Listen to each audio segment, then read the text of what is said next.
You're listening to the Emotional Abuse Recovery Podcast, episode number 36. So today I am bringing a special guest on. Her name is Francine Waskavitz, and she was my memory health coach. And I wanted to interview her because I thought it would be helpful to bring some new and different ideas for you to help you heal if you're struggling with memory issues. I know for me personally, this was something I struggled with for a really long time, and a lot of you may already know that when you experience emotional abuse or any sort of psychological abuse and trauma, that your memory takes a back seat. And really that's because you are in a heightened state of fear. A lot of times we're put in this fight or flight mode, and the memory really doesn't jump up to do its job. So I'm wanting to bring Francine on here so that she can share with you the ways in which you guys can help your memory and do lots of different things to really enhance your healing. So stay tuned because I think you're really going to like this one. Welcome to the Emotional Abuse Recovery Podcast, a podcast specifically designed to help you heal after a toxic or narcissistic relationship. This podcast teaches you to use your subconscious mind to go from feeling stuck to set free. In here, you will learn how to use the power of your own mind to free yourself from emotional pain, move forward with confidence, and experience the inner peace you deserve in your healing journey after emotional abuse. I'm your host and subconscious reprogramming coach, Allison Dagny. So let's get started. So today we're going to be talking about memory, and this is one of my favorite topics because I don't know about you, but after experiencing emotional abuse for so long, I struggle with my memory a lot. And to help with this, I've brought in a memory health coach. Her name is Francine Waskavitz, and I am so excited about this discussion. So Francine, thank you for being here. I'm going to turn it over to you and let you introduce yourself to my audience. Sure. Thanks for having me. I'm happy to be here with you today. So I am a holistic memory health coach, and I help women overcome and prevent memory loss. My background is really in speech and language pathology, and I've been working with memory and cognitive function for really the last decade. But I realized in this space that there wasn't much help for people with early signs of memory loss, and that unless we were looking at the whole person and the big picture, we weren't really seeing much progress doing memory strategies. So in my practice, I get to look at the whole person. I went back to school to become a health and wellness coach. And so when I'm speaking with somebody about their memory or their memory loss, I get to help them with their background, their stress management, their attention, their diet, and their sleeping habits so that we can really address the whole picture. Wow. Well, that's awesome. And I personally, know you because you've coached me and you've helped me a ton and as you know, this is the Emotional Abuse Recovery Podcast. And part of the reason that I came to you was because I was struggling with my own memory issues. And so we're going to talk a lot about that because there may be people here listening who are struggling with that too. You know, when you end up being in that fight or flight position for so long, your memory takes a back seat. So, and you can explain all of that to the audience. So what I'm really curious about you is how did you get started in wanting to help people with their memory? Was there like some spark or some reason that kind of drew you to this?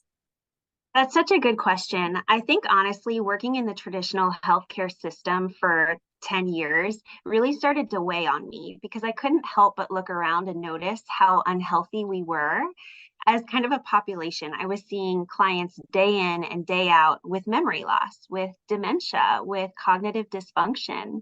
And it just started to weigh on me. I knew that there was more that we could do. I've always been interested in health and wellness and healthy eating, and I love to exercise. And I wanted to be able to align that with the work that I was doing day in and day out. And so though my work in the beginning was mostly with seniors, it felt like even the kids of the seniors that I would be working with everybody was struggling with their memory and with clear thinking and with brain fog. And so it seemed like a good place for me to start because I already had the expertise in memory and I was able to merge it with sort of more of my passion, which is the healthy eating and the exercise and the brain reprogramming, which I just love. I love to read about, I love to talk about, I love to study in my own time. So I just sort of stepped into it. And really quickly after I launched my practice, it evolved because I thought I would be working mostly with seniors online, and that's not what happened. I ended up getting a lot of people reaching out that were women in their 40s and 50s. And so only a few months in, I shifted my focus because I was enjoying that kind of work so much. And now that's really where I help the most is women in their 40s and 50s, some women in their 60s too. Wow. So it seems like it's probably way more common than people realize. And maybe not even just common, but maybe people kind of want to put their heads in the sand about it. Mm-hmm. Like, Yep. scary. It's I think it's one of those things that people struggle with and they don't even always know that there's a solution for it. And I'm always talking about how society has sort of normalized it for people, just like they've normalized hustle culture and overwhelm, that it can be really hard when you can't remember information and your recall doesn't feel sharp and you can't think clearly. It impacts every part of your life, your relationships, your confidence at work and in conversations. And the more I'm talking about it, the more women will come forward and say, gosh, that's me. Mm-hmm. So it is quite common. Yeah, it seems like it, and a lot of times I think people just feel really alone. I mean, I know I did because when I was in the relationship, as you know, I was accused of having a bad memory and I was gaslit in a lot of ways and I was in fight or flight, but I didn't really feel like other people could relate to me. I just felt like something was wrong with me. I felt very alone in the problems that I felt like I was having. And then I think it was sort of like kind of like a vicious cycle where I was told I had such a bad memory and then I would show up in ways that proved that I had a bad memory. And then after I escaped, then I really did feel like I had a bad memory and I needed to fix it. So I felt really desperate and really alone. And I'm sure a lot of people can relate to that. So can we talk a little bit about how you've seen this as far as when people have been in a state of fight or flight, when they have been experiencing emotional abuse, how that really impacts your memory? Sure. So trauma and PTSD really have an interesting effect on the brain because, on one hand, it can make you really hyper focused on a specific detail or trigger that kind of gets emblazoned into your brain, while simultaneously you're so hyper focused on that one detail of the situation that anything in your periphery sort of gets ignored. And moving forward, it can create patterns where it's harder to focus and harder to recall details. And it can make it feel like your attention is stuck on that triggering event and you're in this sort of daze otherwise. And you kind of tune out the other details. But your attention is required in order to form new memories. And so it has that, sort of interesting effect of that hyper focus and that dampening on the rest of it. Yeah, and I feel like that was my experience too, where I could really focus on some things, but then other things that were maybe really truly important for me to remember just didn't solidify in my mind as far as memory goes. And so I love that when you were coaching me, one of the things that you said that sticks with me even to this day is that, is this important to remember? And how will I remember it? And it just makes you pay attention more. It makes you create intention, I guess. And that was a big part of something I didn't realize when it came to memory health, that I just, maybe like a lot of people, thought that if I just do puzzles or if I just do Sudoku or if I just do these other things, and my memory will get better. But the more I did those things, nothing would change. Mm-hmm. It's Yeah. a common misconception that brain games will help your memory. Brain games will help you get stronger at brain games. Mhm. So if you love crossword puzzles and you love to do them, doing more of them will make you better at them, which is cool if you love crossword puzzles. Right. doesn't translate over in the day-to-day life. Instead, we have to retrain our attention and our focus. And like you said, create intention. When you're struggling with your memory, we have to have that moment of pause to decipher, is this important for me to remember? Because sometimes the answer is no. You can make more space and let it go. And other times the answer is yes. And then how do we help ourselves remember it? Yeah, I love that because to me, it just sort of like a light bulb went on, like, because I had never really been in the habit of thinking in those terms where it felt like that I was actually taking control back, right? I felt like, oh, wait, I can actually impact my memory myself, right? Instead of just thinking like, maybe if I do a puzzle or maybe if I, try to learn something new. And I think all of those things are probably great for us, but really the intention was big for me. It was making sure that I was being super intentional about what I was doing to help with my memory. So what do you think would, people who are struggling with memory issues, like let's say after they've experienced a lot of emotional abuse or trauma, PTSD, like you mentioned, what is something really important that you would like people like that to know about memory? So, especially for people suffering from PTSD, one important factor to know would be is that memories are actually highly malleable. In fact, people that have memories in general, just any person, your memories over time start to shift, they morph, the story changes just naturally. And that's because when you retell a story, and this could be about anything, a party on the beach, let's say, if I'm remembering and retelling a story 1 year later, naturally there's actually gaps in my recall of that scenario that my brain just fills in for me. So I'm not intentionally exaggerating or shifting the details, but it does shift with time. And that can be beneficial when you're stuck with a memory that you want to move away from, because you can tell yourself sort of the 2.0 version of it that's something slightly different from that memory that pops up each time and recreate your feelings around that memory. Yeah, because a lot of that trauma is stored in the memory, right? So Yeah. I never really thought of it that way as far as your brain sort of filling in the gaps about those things, but it could potentially keep you in that emotional state or help you move out of it, right? We've got to be able to use it for our best benefit. So when that's going on, so like let's just say that we are really just struggling to recall things, like let's not talk about as far as like the trauma piece of it, but let's just say just in general, we're moving on, we're trying to heal from this emotional abuse that we've experienced, and we can't remember things. Like we're literally feeling that brain fog, we're literally feeling really gosh, just down and low about ourselves because our relationships are suffering, and like you said, we might have confidence at work and things like that. Obviously, we need to be really patient with ourselves and Mhm. care for ourselves because this is something that we can work on. But I think people want to know, is it possible, right? Is it possible to change? Is it possible to get better? Is it possible to fix that memory? And I think that's where you come in. 100% it's possible. And if we're starting from ground zero, we can't talk about brain health without also talking about your nutrition, your sleeping habits, your stress management. So if we can take a look at the person aside from their memory and really work on some of those areas, it can give us a new starting ground to go off of. Let's, prioritize getting a healthy amount of sleep and feeling refreshed to start the day. Let's prioritize, nourishing your mind with, nutrients that fuel better brain health.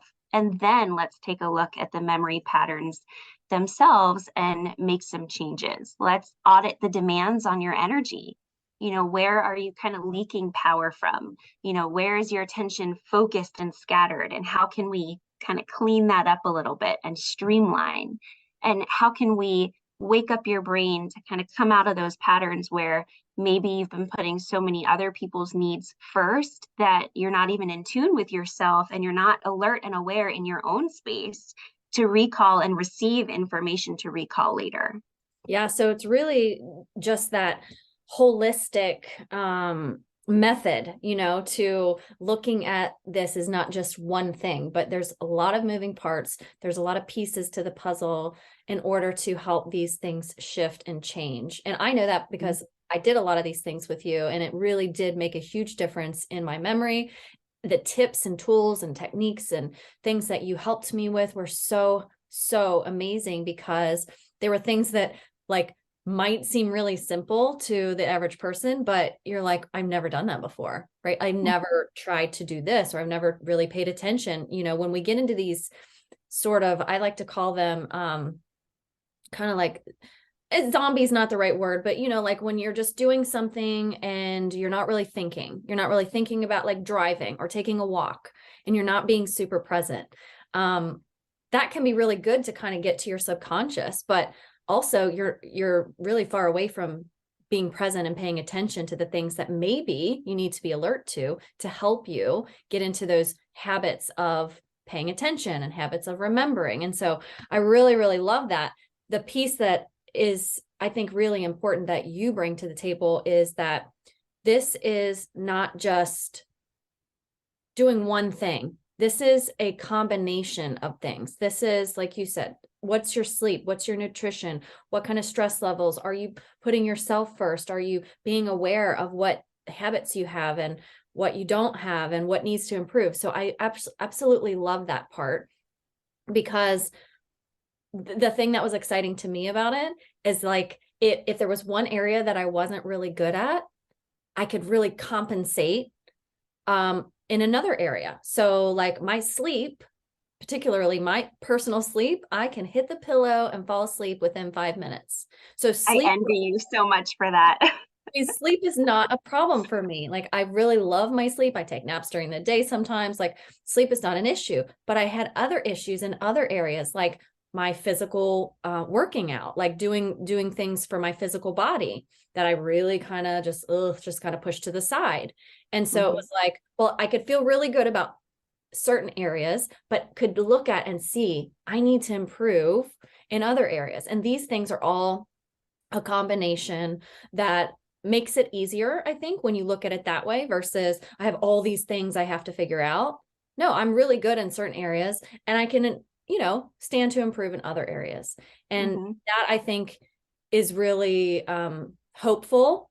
It was, at least for me, and should be able to be a lot of hope and encouragement for other people if they're struggling with their memory issues. So you can look at it in a lot of different ways, but I like to look at it like there's many areas, and I might be good in one area and I might not be so good in another area, but then I can improve. And I did, towards the end of our program, I did like overall improve, and I do feel it. So I think that that's really why I wanted you here, because I think it's so important for people to understand that, one, it is possible, and two, it doesn't have to be this like overwhelming, awful, scary thing that you're doing to help yourself.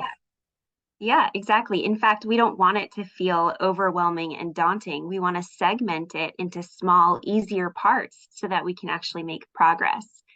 Yeah. Backtracking a little bit, one of the things that you were talking about is sort of being in that trance where you're going through the daily motions and you're not fully awake. It's sort of like being in autopilot. And I know that was something you and I discussed when I said, get outside and go for a walk. And I want you to notice one or two things that happens on this walk: a bird in a tree, a bow on a mailbox, a wreath on somebody's door, something that you may not have noticed otherwise when you're walking in your own mind. Kind of get out of your mind a little bit. And then I want you to try to remember those details a little bit later in the day. And I know that that was something you walked right into, because you were very willing. You knew exactly what you needed, and you just excelled. You took off, you took it to heart, and you ran with it, which was amazing. And I think you did do great. Even early on in the program, you started to see those signs of change, and those signs of change stack up to make a big difference. Yeah, I remember doing that. I still do that exercise because I feel like it's like anything else. It's a muscle, right? If we don't work it out, it's not going to get stronger. So, being able to have that situational awareness, understanding what's going on around you is so, so crucial. And so I remember, I think I may have told you this story, but one day I was driving down my road, like a main road. It's a long road. It's maybe like 4 miles. And I've driven this road hundreds of times. And one day as I was driving, I was like, okay, what can I pay attention to today? And I noticed these big yellow and orange pipes like sticking out of the ground on like, maybe, I don't know, half a mile apart, or, just in different increments of distance. And I was like, what are those things? And they were tall. They were like 5 feet tall. And I realized they were gas lines, or like markers for gas lines. And I mean to tell you, I could see then every single one of them because I was now paying attention to them. I know where they are like before, but I've driven this road hundreds of times. I'd never, ever even seen them. And I know they've been there. Right. They knew because there wasn't like new construction, like they were just always there. And I just was in autopilot and I wasn't paying attention. So not that those are important things for me to remember, right? That's not Right. important. But what happened is my brain started getting into the habit of paying attention. And the more I was paying attention, the more I could recall things. Now I'm paying attention to signs. Now I'm paying attention to if there's people outside. Now I'm paying attention to things that may be actually important because I'm rewiring and retraining my brain to pay attention to those things. So I really, really love that exercise. So hopefully people can take that away from today's episode too. Like just get out there doing something that is an autopilot exercise for you, something that you're not really like consciously aware of when you're doing things, driving, taking a walk, anything like that. And then paying attention to something you normally wouldn't pay attention to. And then later try to recall it. What was that? Was it the bow on the mailbox? Was it the wreath on the door? Was it the barking dog? Like whatever it is. And basically what you're doing is just training your mind to pay attention, which I absolutely love. It was a huge help for me. Yeah, it's so important to learn how to channel your mental energy because it is totally human nature to zone out. We do things in autopilot because our brain can't remain alert 24/7. It's not designed to do that.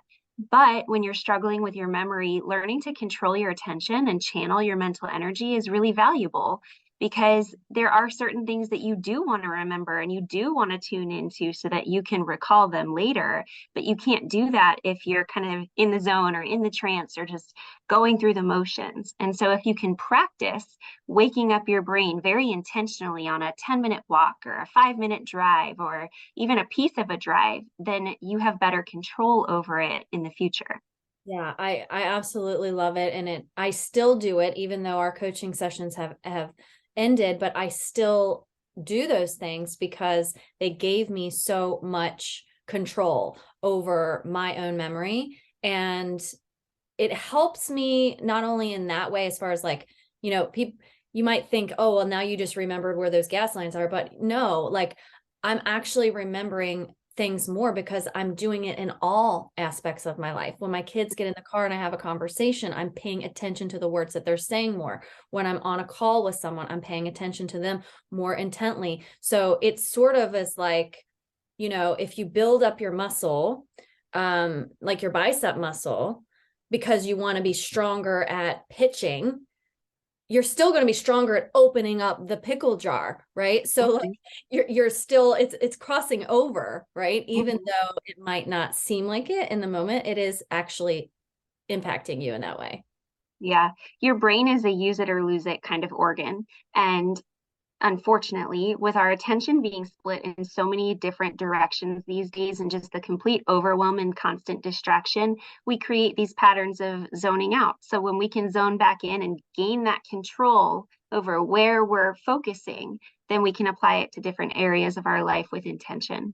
Yeah. So can you talk a little bit more about that? Like, because I remember this being a big thing for me too, like being a mom, being a single mom, having 3 kids who have multiple places to be and multiple things they've got to do, and school and sports and my multiple jobs that I have and all the responsibilities, right? That is probably resonating with people who are listening, these parents and moms who are busy, who have a lot of different directions that their intention is being pulled. And one thing that that I remember that you talked about was that sometimes we can just either, I don't know, we had to decide what's really important to pay attention to. Like, is this something I can just automate? Is this something I can, give away or delegate to someone else? Is this something that I really need to pay attention to? Or is this something that's just taking up a lot of space in my brain? Mm-hmm. Yep. So really what we're doing is we're auditing the demands on your mental energy, which is just pausing and taking a look at where is your attention divided throughout the day. And, I'm kind of in the same boat. I'm a busy mom. I'm a small business owner. I've got a lot of other things going on too. And it can feel really hard to relinquish control over different aspects of your day. But if you're struggling to pay attention in areas of your life and you want to be able to focus on what matters, then you have to streamline to what matters the most. And I know that was something you and I discussed. We talked about the AIDS strategy, which is automate, delegate, eliminate, and simplify. And though it makes you take a hard look at what that means for you and what you can relinquish control of, if you can boil it down to the things that really matter, then you can give those things that matter your full attention and not feel like you're scatterbrained trying to do everything all at one time and do it all well, because you're kind of setting yourself up for letting one plate come crashing down to the ground. Yeah. And that's how I felt, because I never really thought about how easy it would be to automate some of the things that I just don't want to have to remember that. I don't want to have to remember to order toilet paper.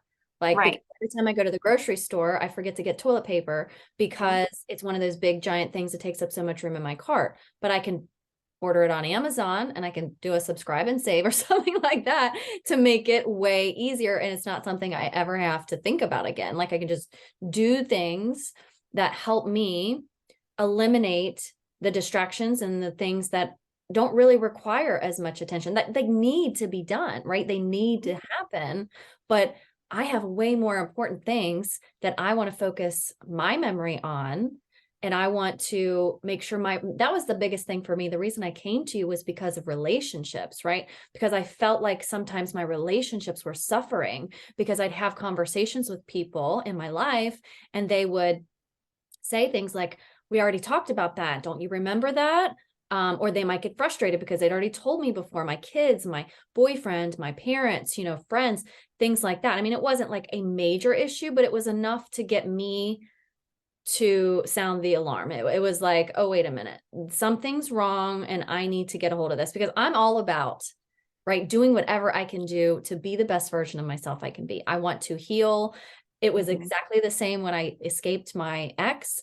I was like, I'm not going to let this prevent me from being the best version of myself. And so when I noticed that this memory issue was continuing, one, I felt really alone about it, but I also felt like there has to be, I knew about the brain. I know the brain is neuroplastic. I know we can change it. So that's why I was like, all right, I got to find somebody who can help me with this. And you did. And when I found you, I was so excited. So what do you think are some small steps or changes that those of us who have experienced emotional abuse, those of us who are struggling with our memory, what are some just really small steps that people can do to start moving them in the direction of healing those memory issues that they might be having? So starting where we talked about earlier with taking a look at your mental energy and trying to streamline and trying to wake up your brain a little bit, and then taking a look at what specifically you're forgetting, right? Is it details of a conversation? Is it appointments? Is it that you're forgetting supplies from the store and you struggle with lists?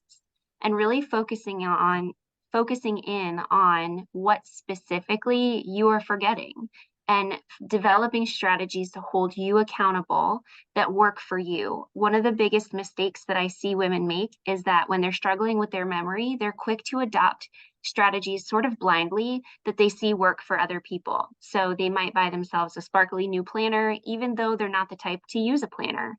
Or they might try to set up a calendar in their phone, even though that's not their ideal way of recalling information or supporting their memory. So it takes being honest with yourself a little bit. Do I like to write things down? Am I, more tech savvy and I like to use apps and calendars in my phone?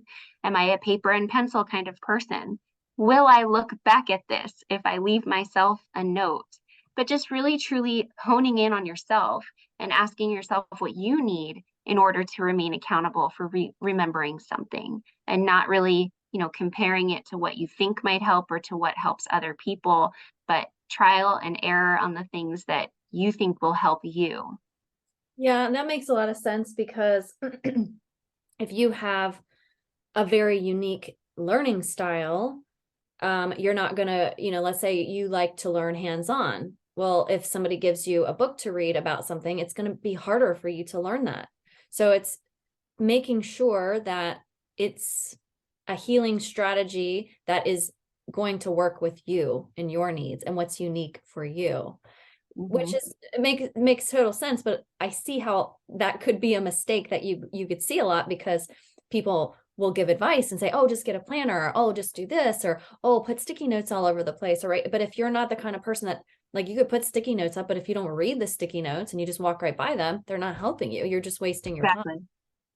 Yeah. Yeah, exactly. You have to tune in a little bit more. It's a little bit of some self exploration there to see like what really works for you, and then trying it and seeing if you can put that in place and maintain it. And if you can't, then maybe it's not the right strategy for you and we need to go back to the drawing boards. And I think this is where having a coach or an outsider perspective can be helpful to kind of guide you through some of that work and, help you hold yourself accountable, but also create systems that make sense to do it. Yeah, I completely agree, because I know I wouldn't have been able to do that without your help, because, well, one, you have the expertise that I didn't have as far as the memory goes, but because you have experienced people who've had similar issues, you may have experienced things yourself, and you have the tools and the strategies and the understanding of how to help people in unique ways, right? Because my situation isn't the same as everyone that you deal with. Some people may not have emotional abuse, and maybe they just have general, maybe they have ADHD or something like that, where creates some issues with attention or memory or things like that. So being able to make it unique to you, right? And I say that a lot too with healing, as far as like just in how I help people in my coaching business is, if it's not working for you, then we need a switch, right? Because it's like trying to force a round peg into a square hole. Like, it's just not going to happen. Or a square, Right. it's not going to happen. So why are we trying to force something that isn't really going to be effective or help you? And then you're just wasting your time and your energy and your money and all of that other stuff, doing things that really aren't effective. So I love that you have that approach, as far as like, what's working, let's try some things. If this isn't working, let's switch to something else. How do you learn? How do you operate in your day, right? Because one thing that I love to do that helps with my memory that you taught me was putting something in a place that you'll see it. Like, if you have to remember to like my son's jersey, he texted me and he was like, can you bring my jersey to my soccer game? And I remembered, is this important to remember? If so, how will I remember it? Because I've got a lot of other stuff going on, and he texts me Yep. in the day. So I immediately knew this is important. He needs this tonight. He won't have his jersey if I don't bring it. So I went to his room and I got the jersey, and I threw it on the stairs, because I'm Mm-hmm. upstairs and I have to go downstairs to leave. So I Exactly. threw it on the stairs, because I knew that when I was leaving, I would see it and I would grab it and I would take it with me immediately. So, but that's how I learn. But if it came to sticky notes, like, sticky notes don't do it for me, because Mm-hmm. I don't read the sticky notes. Like, I Mm-hmm. just will ignore them. I've got other things going on. I don't stop and pay attention to my little sticky notes. That's just not me. So if I Right. had a sticky note up that said get the jersey, I'd walk right past it. Exactly. Yeah. And that's the thing, is we want to work toward working with your brain and making it easier for you. And when you adopt the wrong strategies or somebody else's strategies, what happens is that it creates even more frustration and self-doubt moving forward. And that just doesn't help you. It can discourage you from actually doing anything about it, because now you're resigning yourself into like, gosh, I can't remember anything and this is just how it's going to be, versus really nailing down those right strategies and trying them out and making them habits that stick. Yeah, habits are so important. And I know you know this, and I talk about this a lot, is that brains our brains are wired for habits. Mm-hmm. So, if we have habits of not paying attention, it's just going to keep continuing. So we have to change those habits slowly and deliberately so that now the automatic habit is paying attention instead of not paying attention. And that's what my experience was with the changes that I went through as far as my memory was I started to feel a shift in just how I operate every day, like just paying attention to things, just being more present. And then people in my life started saying things like, wow, like I remember my boyfriend one day, he was like, I sent him a message or something. I don't even remember what it was now. Isn't that funny? Ironic. I don't remember what it was. But I sent him something and he said, wow, thank you so much. I didn't even have to remind you about that.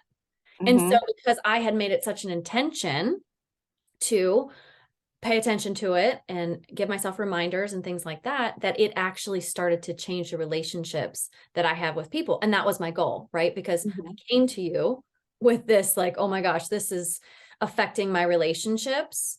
But now it's in such a different space and people are noticing. My family is noticing.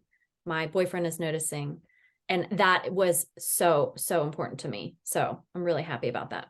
Well, and I love to hear that. And I think the underlying cause for that change too is you've built up that memory confidence, right? And confidence shines through everything. So if you're no longer having that self-doubt and you're no longer questioning yourself all the time, now you're showing up with that memory confidence because you don't have to second guess all the time. It can make a huge difference across the boards in how you show up for other things in your life. So I love to hear that. That is the end goal I'm always looking for with my clients.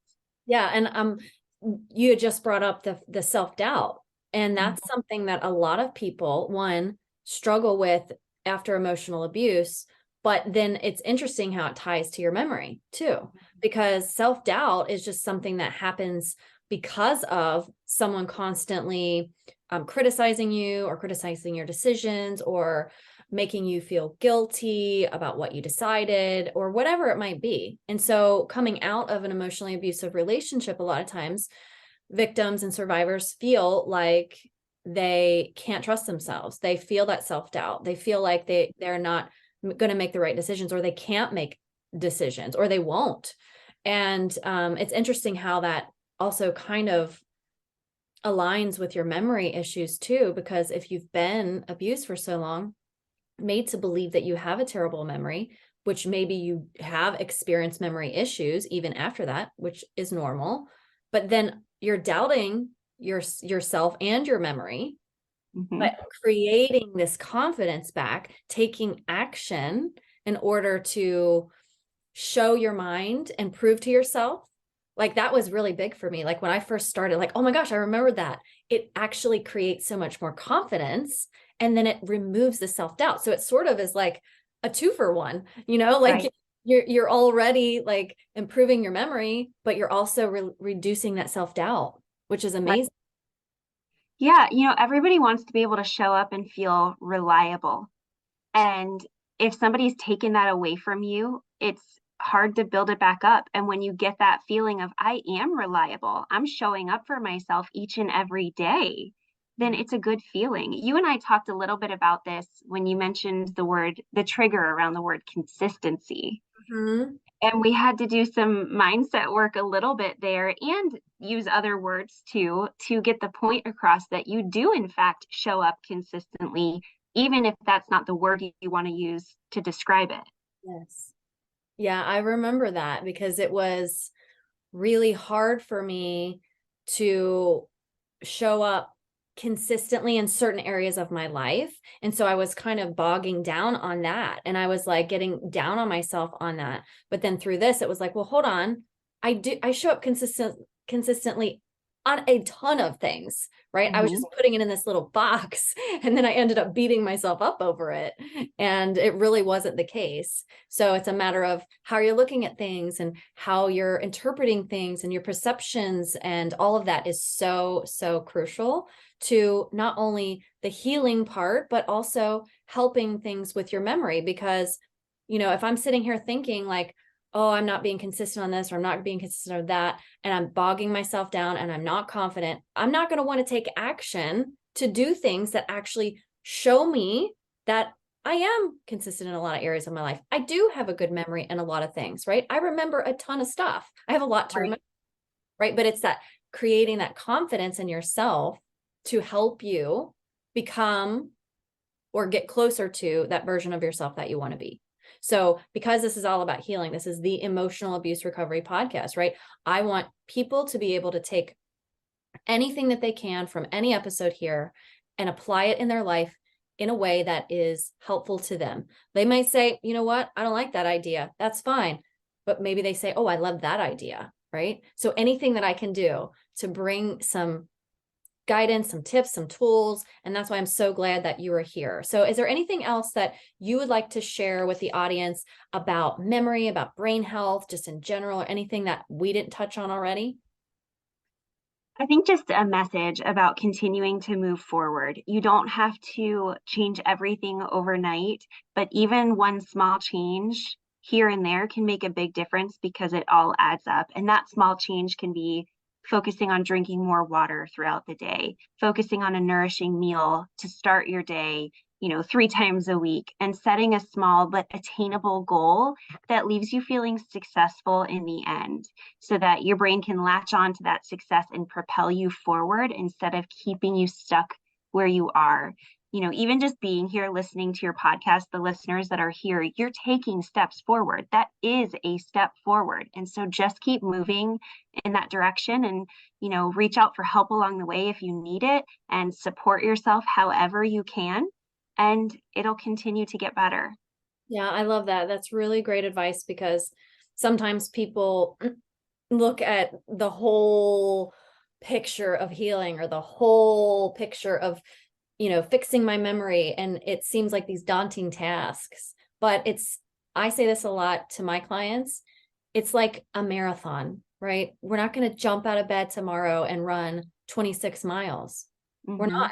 It's just not going to happen. But maybe tomorrow we'll set our alarm for 6 a.m. and get up and put on our running shoes and go outside for a walk, right? That's one step. Maybe it's we decide all week we're going to just drink a ton of water so that we can go out and run a mile so that we feel totally hydrated, right? It's just the little steps to take to propel you forward, because if we're looking at this daunting task of running 26 miles, well, nobody's going to get out of bed, right? Right. But if it's one step at a time, okay, I can get out of bed at 6 a.m. and put on my running shoes and go for a walk, right? That's one step. I know I'm not going to run this 26-mile marathon tomorrow, but I might be able to run it in a year, or I might be able to run it in 6 months from now. So it's the Mm-hmm. same thing. I think it's the same thing. And what you're saying is just kind of break it down, small steps. And you've made some goals, right? You set some goals and then you accomplish those goals and you feel really good about it. Like, wow, look what I did yesterday. I set my alarm. I got up early and I went for a mile walk. And then the next day I did 2. And then the next day I ran a mile, or whatever, however that shows up for you.